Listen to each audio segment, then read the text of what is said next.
Bonjour à tous, donc je m'appelle Kevin, je suis actuellement en formation au Centre Technobel de Ciney en orientation cybersécurité et je vais vous présenter un petit peu le métier.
Tout d'abord, afin de vous présenter les différentes orientations possibles en cybersécurité, laissez-moi vous introduire rapidement la topologie de notre infrastructure qu'on aura mis en place en début de Playzone. On peut voir ici donc dans le cercle vert tout simplement le LAN. Dans le cercle rouge, cela va représenter un data center. Et en dehors du cercle, c'est ce que j'appellerai pour vulgariser un petit peu, la route de l'information. C'est par là que tout va entrer et sortir dans notre infrastructure. La première des trois orientations que je vais vous présenter sera l'audit. Pour ce faire, lors de la Playzone, l'équipe qui se sera occupée de faire les différents audits aura utilisé principalement deux outils. Nmap, qui est extrêmement utile et performant, mais attention, il n'est pas légal d'utilisation sur un site public, il ne peut être utilisé qu'en local chez nous pour notre propre réseau, et Wireshark qui lui va analyser toutes les trames entrantes et sortantes dans notre réseau et qui peut également nous fournir beaucoup d'informations. On voit ici par exemple plusieurs petits scans que je vais vous présenter. Les scans peuvent être plus ou moins longs, il y en a qui peuvent prendre parfois des heures si le réseau est assez important à analyser. Tout simplement, ici, j'aurais choisi trois petits scans qui sont assez rapides, qui vont vous montrer, d'une part, toutes les adresses IP disponibles qui sont utilisées par des hosts dans notre réseau. Également, on pourra voir les différents ports qui sont ouverts. Pour en citer un, je vais choisir par exemple un qui parlera un peu plus au grand public. Ce sera le port 80 qui est donc le port qui utilise le HTTP. Donc c'est par là que vous allez pouvoir vous connecter à divers sites web. Également, on pourra voir par contre des choses très concrètes, à savoir le type de device qui est en rapport à une adresse IP donnée, ainsi que son adresse MAC. Faire la petite métaphore pour que tout le monde comprenne bien une adresse MAC, faut prendre ça un peu comme le numéro de châssis de votre voiture. Ce sera l'adresse physique de votre device et ou machine utilisé. Le précédent audit était un audit fonctionnel. Celui que je vais vous présenter maintenant est un audit énergétique. Il consiste en quoi? Eh bien, il va consister tout simplement à vérifier la consommation en ressources, donc ça peut être au niveau de la RAM, processeur ou autres ressources utilisées dans nos infrastructures, mais également voir la consommation en énergie. Comment procéder à un tel audit? Eh bien, très sûr et très simple, à savoir utiliser vos yeux. En effet, la plupart des informations de consommation, en tout cas en électricité par exemple, sera notée sur votre device au moyen d'une étiquette, tout simplement au niveau du branchement sur secteur, ou si c'est dans un ordinateur, tout simplement lire ce qui se passe sur l'alimentation de votre ordinateur. Une deuxième orientation que je peux également vous proposer et vous présenter sera l'ethical hacking. Le rôle d'un pentester qui travaillera en ethical hacking sera tout simplement d'essayer, de tenter de découvrir des failles de sécurité dans l'infrastructure ou dans un service qu'on utilise type web et autres, et de tenter de l'exploiter afin de voir l'ensemble de la faille. Ici, comme démonstration, on a choisi avec l'équipe Ethical Hacker de notre Playzone de vous présenter un ARP Poisoning. Pour ce faire, ils ont utilisé un petit Linux Parrot qui est trouvable gratuitement. C'est là où c'est un peu dangereux parce que le commun des mortels l'utilisera en cliquant un petit peu partout et c'est là que les grosses bêtises peuvent survenir. Dans ce cas-ci, c'est une équipe que j'aime à penser est restée professionnelle lors de leurs tests et c'est donc celui-ci que je vais vous présenter ici maintenant. Donc ils utilisent un Parrot. Ils ouvrent ensuite un terminal en tant qu'administrateur afin d'en avoir tous les droits. La première étape sera de configurer un alias sur la carte réseau présente dans la machine virtuelle avec l'adresse IP du serveur web qui est visé. Cette étape est très importante. Nous pouvons ensuite valider tout simplement en allant lire le fichier de configuration de notre carte réseau afin de voir si nos différentes adresses ont bien été prises en compte. Une fois cela fait, vous pouvez ouvrir votre outil qui s'appelle Ethercap. Avec celui-ci, on procède à un scan des 255 hosts du réseau et ensuite on en fait une liste afin d'avoir plus facile à retrouver celui qui nous intéresse. On sélectionne l'IP du routeur et l'IP de la machine physique qui héberge le serveur web. Attention que chaque mot est bel et bien important car il ne faut pas se tromper d'adresse IP si on veut arriver à ses fins. Le but est donc de changer l'adresse MAC dans la liste présente dans le data center afin qu'il redirige vers notre site et plus celui d'origine. On lance l'ARP Poisoning. En même temps, on ouvre un nouveau terminal et on utilise la commande macoff pour flood la cam du switch. Donc la liste des MAC adresses connectées. Il faut la vider ensuite pour éviter les soucis de performance du réseau. Et ensuite, on peut valider en vérifiant chaque étape.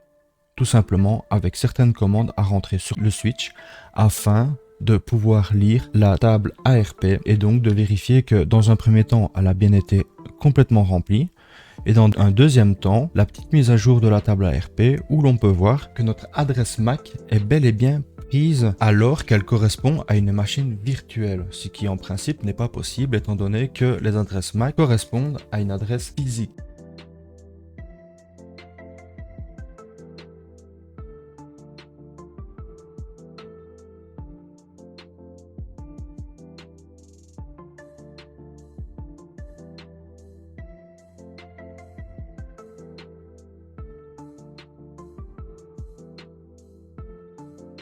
Ensuite, on peut relancer l'outil Ethercap en administrateur toujours. On peut voir que le site d'origine est bien présent, est bien fonctionnel. C'est un site qui avait été utilisé lors de notre formation à titre d'exemple. On réitère ensuite le scan et on resélectionne la machine désirée.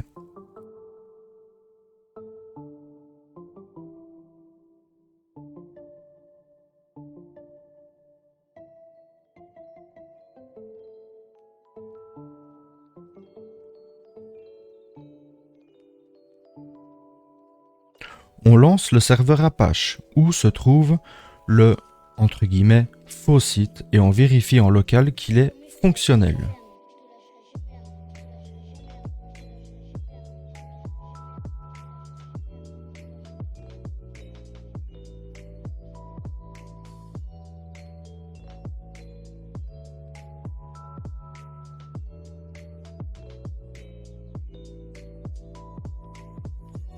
On relance le poisoning en bidirectionnel cette fois-ci. On peut remarquer toutefois que ces manipulations nous auront donné quelques informations parce que grosse erreur au niveau de l'infrastructure, c'est que le serveur Radius qui nous sert donc à nous connecter à nos différents devices dans l'infrastructure se trouve sur la même machine que le serveur web.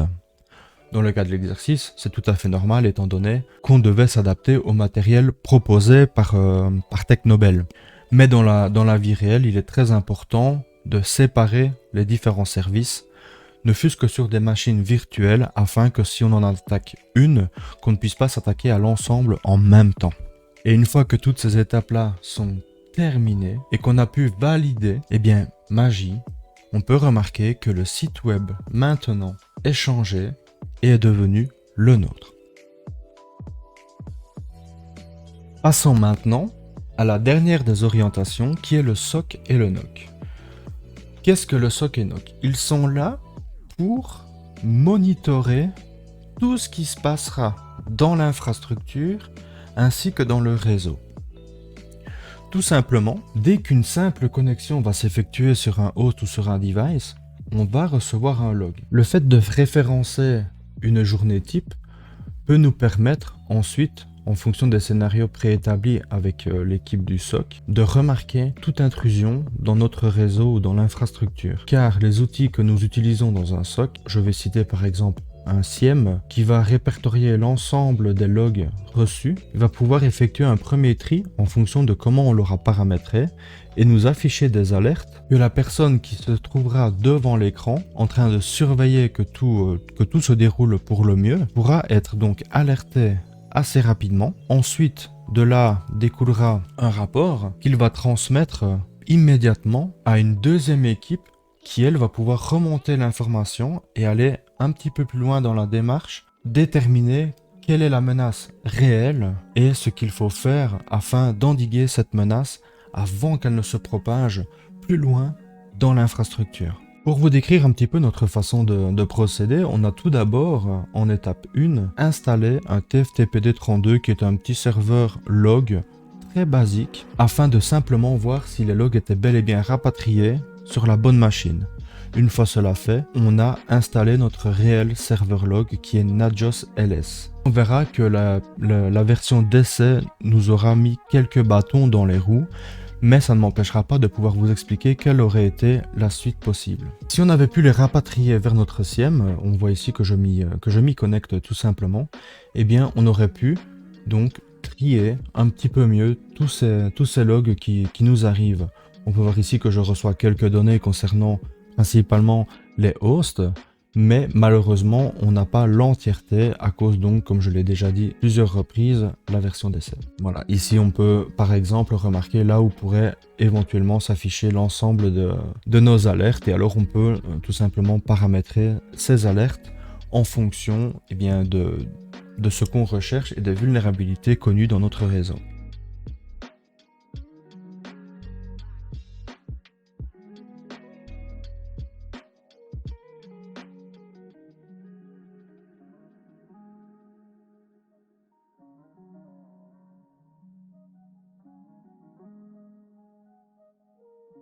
On a également Observium qui est un outil de monitoring que l'on aurait pu utiliser simplement. La courte playzone ne nous a pas permis de découvrir plus en profondeur cet outil, mais néanmoins on tenait à vous le montrer rapidement, tout simplement pour que vous sachiez que ce type d'outil existe. Voilà, vous aurez pu maintenant voir un petit peu ce qu'était donc une attaque d'ARP Poisoning. Vous avez vu ce qu'était un serveur de log où on peut donc répertorier tout type d'agissement suspect ou non dans notre infrastructure. Je vais vous montrer maintenant ce qui découle de l'attaque précédemment présentée. On peut voir ici un ensemble assez important de logs arrivés en très peu de temps suite à cet ARP poisoning. Donc dès qu'une adresse MAC est venue être ajoutée dans le réseau, on a reçu un log. Dès qu'une nouvelle pseudo-machine a été identifiée, on a reçu un log. Tout ça est répertorié ici sur Nagios LS. Et malheureusement, étant donné que la version d'essai ne nous permettait pas de tout rapatrier dans notre SIEM, on n'a pas pu trier toutes ces alertes en fonction du degré de sévérité.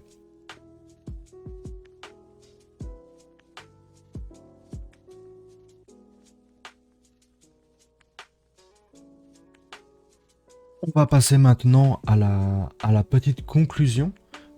Donc déjà, j'aurais voulu remercier au nom de toute l'équipe CyberOps, notre organisme de formation et de validation de compétences qui est donc Technobel, pour cette opportunité car ça nous aura permis de pouvoir pousser un petit peu plus loin et de tester certains outils que l'on n'aurait pas eu forcément le temps de faire durant nos heures de formation officielles, on va dire ça comme ça. Et également, on va remercier Plantse, donc qui s'est joint à Technobel cette année afin d'être le client qu'on aura pu aider dans des tâches bien déterminées.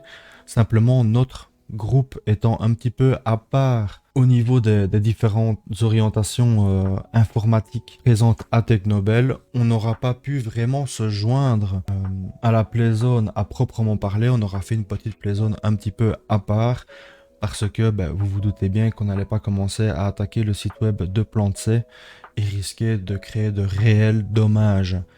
C'est pour ça qu'on a fait notre petite infrastructure bien gentiment dans notre coin pour n'embêter personne.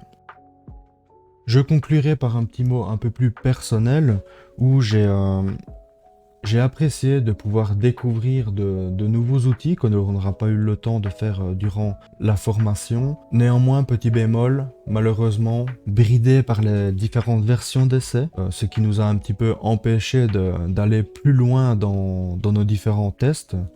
Mais on en tire quand même une très bonne expérience et on en ressort grandi davantage. Encore merci.